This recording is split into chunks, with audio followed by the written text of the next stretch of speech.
Hello पिलामाने चलो एबे ऐसे लिखा केमती से विषय टिके डिस्कशन करवा। देख पिलाने एठी मु लिखछि जदि ऐसे कौन सी पर्सन विषय रे हेतिबो किंबा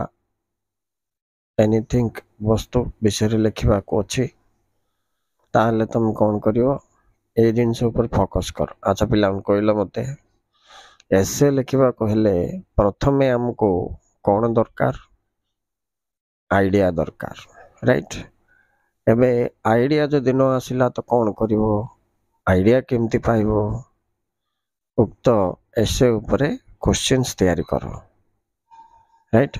ए मनकर मु तो मु कहबी गेम्स एंड स्पोर्ट्स विषय रे लिखिलो बोले गेम्स कौन स्पोर्ट्स कौन जानना बोले ता पर क्वेश्चन करो what is game why is game how it is useful how it benefits people what are the advantages and एमती अनेक क्वेश्चन करथले तार आंसर मिलथो से आंसर गुड़िक प्रेजेंट करगले सी एसे परिणत हो। किंतु आगर तुम गोटे ब्लू प्रिंट रेडी करवा पिला बोले धरनी यहाँ टॉपिक अच्छी बोले आप कौन कौन लिखी राइट तब जाकि तुम ठीक से लिखिपार। चलो एबे आमर ऐसे थिला पर्सन विषय जमती कि योर फेवरेट प्लेयर राइट नॉले योर क्लास टीचर और योर ग्रैंडफादर एमती 10th क्लास रे ऐसे गुड़ाक आस्था ना तो से आम कौन करवा से पर्सन रो पोजीशन हाउ ही इज ता विषय 2-4 लाइन लिखिदब पोजीशन बोल लिखी 1 नंबर देख एपाई आम इजार यूज कर प्रेजेंट टेंस एंड करी मन कर योर हेडमास्टर पड़ा my headmaster is a good person is very intelligent he is capable of teaching all the lessons he is रे केतरा लिखिबो तापर ही हैज रे लिखिबो he has good knowledge he has talent he has power to administrate एमती he has रे कौन कौन तांकर स्किल्स अच्छी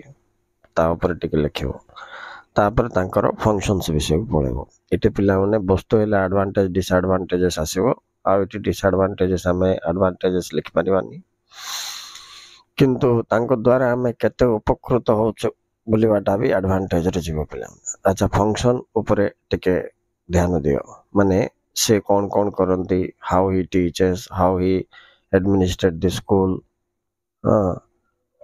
why you like him what are his skills जो तुम ताको बेसी लाइक करो हेडमास्टर विषय एतिक लिखिदब सेटा का प्लेयर कौन होइथिबो बोले how he place how he bats और हाउ ही बॉल्स जो क्रिकेट मैच होइथिबो हिसाब रे तो पर्सन को कैटेगरी आछे देखा पड़ो तुम्हें राइट खेलाड़ी ना सिनेमा एक्टर ना रिलेटिव्स एमते ताको धरिके तमे केते गुडे नाउन एंड एडजेक्टिव यूज करके पोजीशन आउ पोजीशन टा लिख दे पारियो फंक्शन टा मध्ये सब्जेक्ट जे रहिला ता सहित प्रेजेंट फॉर्म रे एसएस लगे लिखिबा पिला कहीं present S okay thank you very much for watching thank you very much.